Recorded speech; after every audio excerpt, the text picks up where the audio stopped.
ছানার জিলাপি বানানো এতটাই সহজ যে যে কোনো ছোটখাটো অনুষ্ঠানে নিজেই বানিয়ে নিতে পারবে, আর এগুলো যে খাবে সেই প্রশংসা করবে। যেদিন থেকে একদম পারফেক্ট ছানার জিলাপি বাড়িতে বানাতে শিখেছি, কোনোদিন আর দোকান থেকে কেনা হয় না।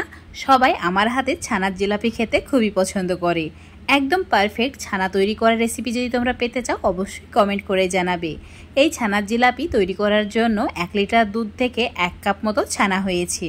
তো এই ছানার মধ্যে এবার অ্যাড করে দিতে হবে ময়দা। তো এখানে 2 চামচ ময়দা অ্যাড করেছি, তার সঙ্গে 1 চামচ সুজি অ্যাড করেছি। এবার দিয়ে দিতে হবে গুঁড়ো দুধ 2 চামচ।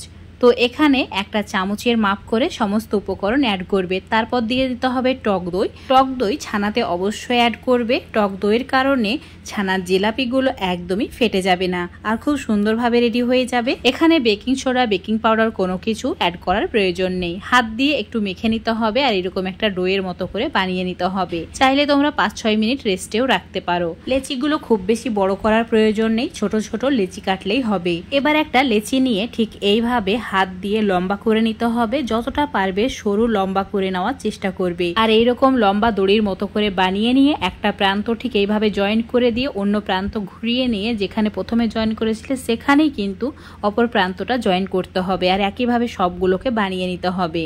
এবার জিলাপির জন্য চিনির রস বানিয়ে নিতে হবে। তো রস বানানোর জন্য চুলোর উপর একটা কড়াই নিয়েছি, চুলোর ফ্লেমটা মিডিয়ামে রেখে দিয়েছি 1 কাপ চিনি আর দিয়েছি 1.5 কাপ জল। এবার দিয়ে দিতে হবে 2টি এলাচকে ফাটিয়ে নিয়ে আর চিনি গলা পর্যন্ত অপেক্ষা করতে হবে। চুলোর ফ্লেমটা মিডিয়াম টু হাই করে চিনি গলা পর্যন্ত অপেক্ষা করেছি আর তারপর 2 মিনিট ফুটিয়ে নিয়েছি।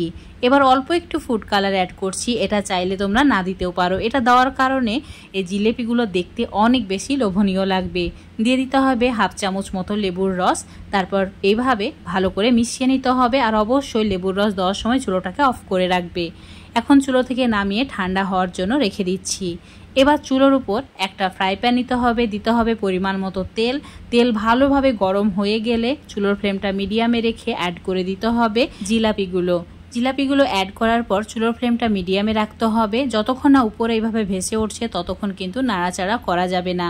যে উপরে সব জিলাপিগুলো ভেসে উঠবে এইভাবে উল্টে দিতে হবে। তারপর অন্য সাইডটাকেও লালচে করে ভেজে নিতে হবে। এইভাবে উল্টে পাল্টে একদম গোল্ডেন ব্রাউন হওয়া পর্যন্ত ভাজতে হবে। ভাজার পর এই জিলাপিগুলো অনেকটাই ফুলে ওঠে আর অনেক বেশি বড় হয়ে যায়। তো দেখতেই পাচ্ছ খুব সুন্দরভাবে এগুলো ভাজা হয়ে গেছে। তো তেল ঝরিয়ে জিলাপিগুলো তুলে নিচ্ছি আর এই গরম গরম জিলাপি এখন চিনির রসের মধ্যে অ্যাড করে দিতে হবে। চিনির রসটা যদি ঠান্ডা হয়ে যায় হালকা একটু গরম করে নিতে হবে, কিন্তু ঠান্ডা চিনির রসের মধ্যে জিলাপি অ্যাড করবে না। হালকা কুসুম গরম রসের মধ্যে জিলাপিগুলো অ্যাড করলে খুব সুন্দরভাবে চিনির শিরাটা শোক করে নেয়।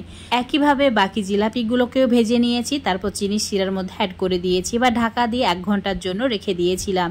1 ঘন্টার মধ্যে বেশ কিছু চিনির শিরা শোক করে নিয়েছে। যদি এটা ওভারনাইট রাখা হয় তাহলে আরো ভালোভাবে শোক করে নেবে। তোমরা যদি আমার রেসিপি ফলো করে বাড়িতে বানাও অবশ্যই ওভারনাইট এটাকে চিনির শিরার মধ্যে ডুবিয়ে রাখবে, তাহলে সকালে একদম ফুলে বেলুনের মতো হয়ে যাবে আর অনেক বেশি রসালো হবে। আজকের এই জিলাপি রেসিপিটা তোমাদের যদি ভালো লেগে থাকে অবশ্যই লাইক, শেয়ার, কমেন্ট করে দেবে। ফেসবুক পেজ থেকে দেখলে পেজটাকে ফলো করে নেবে, ইউটিউব থেকে দেখলে চ্যানেলটাকে সাবস্ক্রাইব করে রাখবে আরো এরকম রেসিপিগুলো পাওয়ার জন্য। তো বন্ধুরা অবশ্যই বাড়িতে একবার ট্রাই করে দেখবে।